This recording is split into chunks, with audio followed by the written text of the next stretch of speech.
It's the second day of vote counting, and Vice President Joe Biden is inching closer to the 270 electoral votes needed, but polls from swing states are still too close to call. Joining me for this discussion is Matthias Chika Mordi, is an adjunct professor at SAIS-John Hopkins, and also my colleague Wole Famurewa joins me from Atlanta. Let me start with Wole and get what the atmosphere is like in Georgia at the moment. Yeah, thanks a lot, Ken.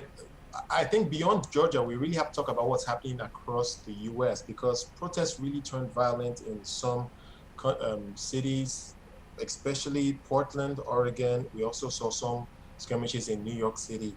So it is the outcome that many had feared, that because of a very fiercely contested election, we could see pockets of violence across the country, and we're beginning to see that indeed. In Portland, I think we had as many as, actually in New York rather, we had as many as 60 people arrested overnight, and many of them were shouting, count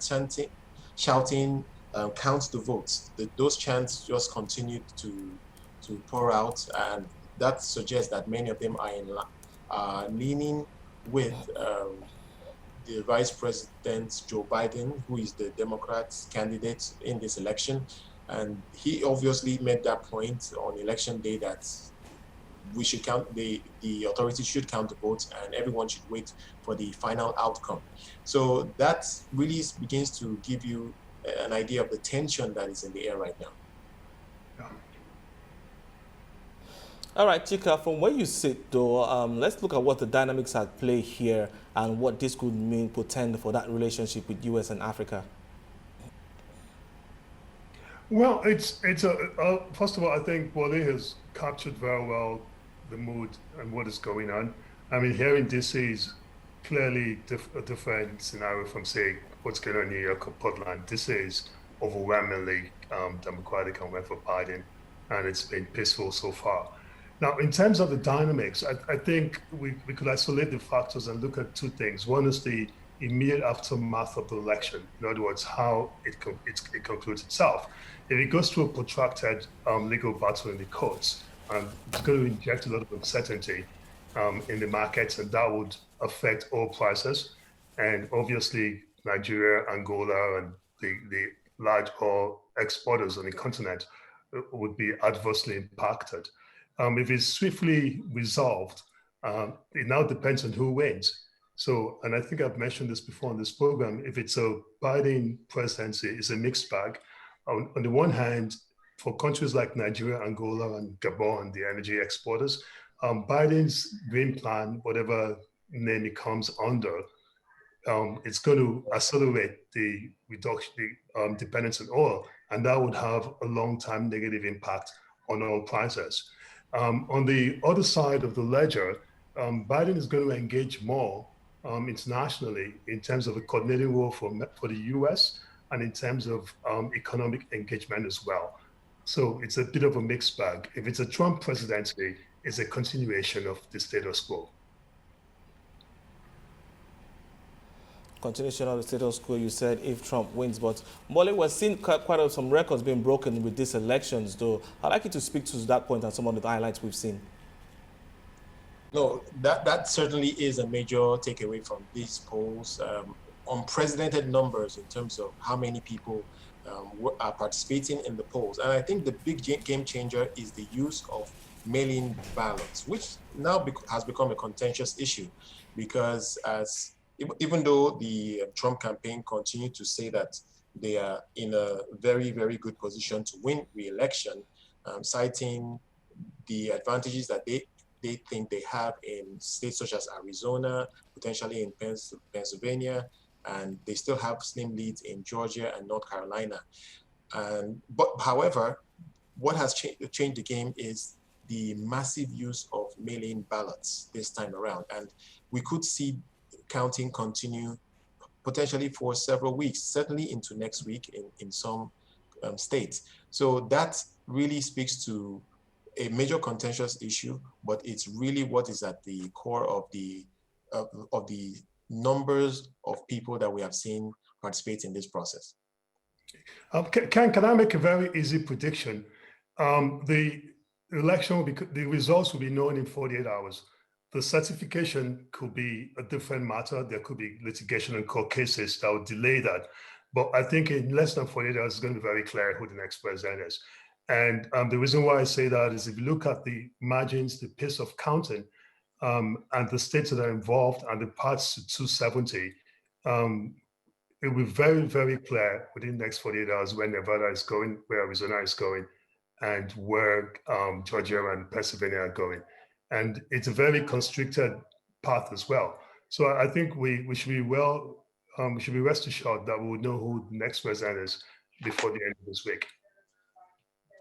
No, fair point, no doubt. And many of those, a lot of the counting so far is leaning towards Vice President Joe Biden, especially in places such as Georgia and North Carolina, where the Trump campaign have very slim leads.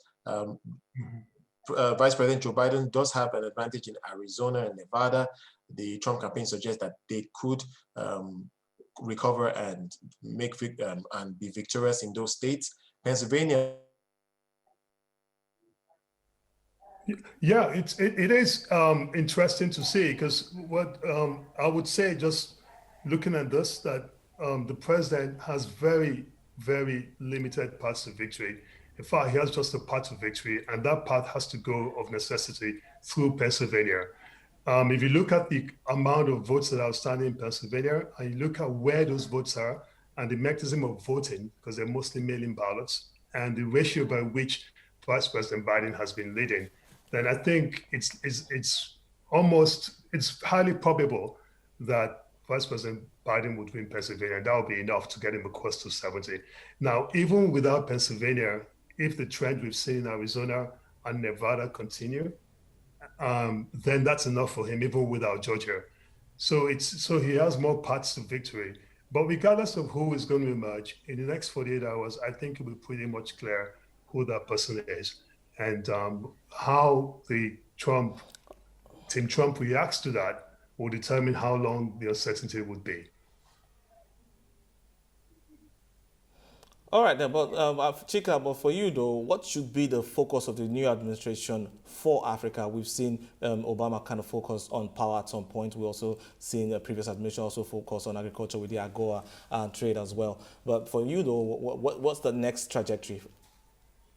Okay, so there's a difference between what should be, which is sort of a normative judgment, like advisory, if you like, and what they're likely to do.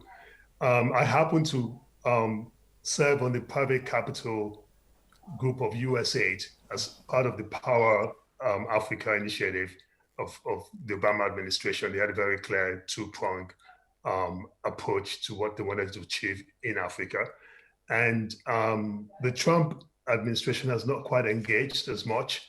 In fact, there are many on staff positions 4 years in that are necessary to get things to work within Africa. Now, if Vice President Biden comes in, he's going to engage more. And I think you're going to see some of the people who around him have experience in Africa and in foreign relations. You're going to see more of that. But from an African perspective, what I would like to see will be increased financial engagement that helps with capacity building and the competitiveness of African countries.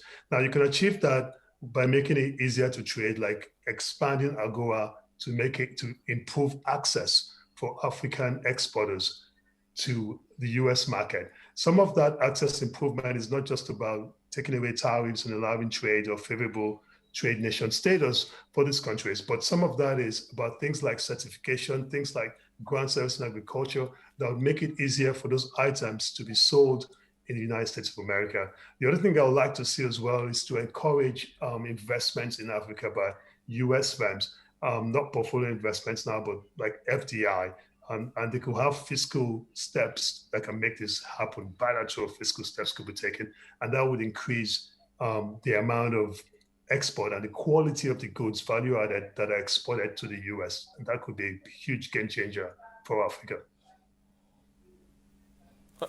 All right, but for you though, how would the AFCFTA play out in helping this engagement move smoother?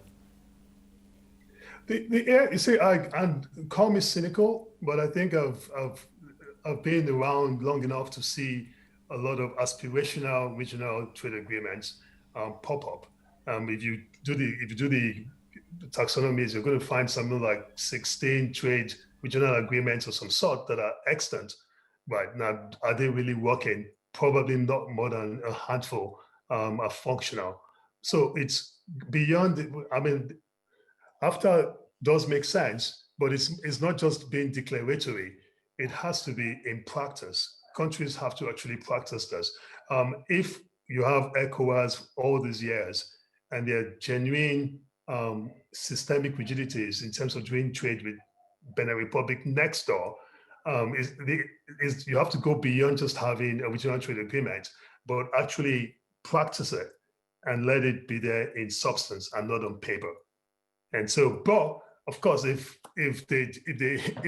people act beyond just declaratory policies and they implement this sensibly, then it's an opportunity to engage on a continental basis as part of a wider overall trade zone. I spent a lot of time trying to get the EU West Africa Trade Agreement to fruition. It didn't work. There was a lot of suspicion. There was a lot of politics, and even if they had implemented that in terms of signing the agreement, there were still extensive rigidities within ECOWAS that have to be overcome for that to work. So maybe, simply put, I think we should put more effort in making the current agreements work before we expand them or even get new ones. All right, but I understand for just for the viewers to know that you used to be the head of the National Competitiveness Council for Nigeria, and looking at the insight you in that role that you've had over the years, though, yes, definitely an interesting viewpoint you have when you look at how you're trying to make trade smoother between the countries. But what else can be done from the beyond the political will from the countries? A lot can be done, I think. Well, without political will, then it's very hard at the policy level, because let's quite face it, you don't need to wage. It's not a dark art to know how to increase productivity in a country. It's about policies, and if you don't have the will to implement them, then there's not going to be locomotion. It's just going to be static, right? It'll be inertia. But I think the private sector has worked very hard, despite all the challenges. If you look across West Africa, you would see businesses going on in 10 years. Three very obvious and visible areas that you would notice would be things like the film industry. You would see movies that are sold across West Africa. There are Nigerian businesses in real estate across West Africa. There are Nigerian banks that have opened up within West Africa. And then there's a fair level of integration within Francophone West Africa because of CFA. So the private sector has these efforts, and even in oil processing as well.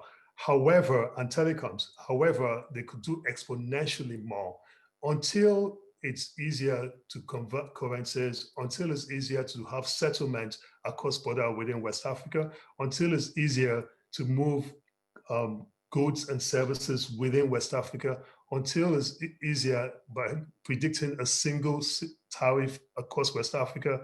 Until you get to that point, then you just basically what we're having is friction. It's still much easier to import something from the UK than from Côte d'Ivoire. And that is unbelievable, but it's just the reality. All right, let me get the final comments from Wole on the elections. Yeah, apologies, I got disconnected just now. But I think at the end of the day, as Chika had mentioned earlier, we probably would get a sense of the final outcome in the next 48 hours or so, even though counting would continue certainly into next week. But the big question is, what's going to be the aftermath? Are we going to see that prolonged legal battle, or are we going to see some concession from either party? We'll see how it goes.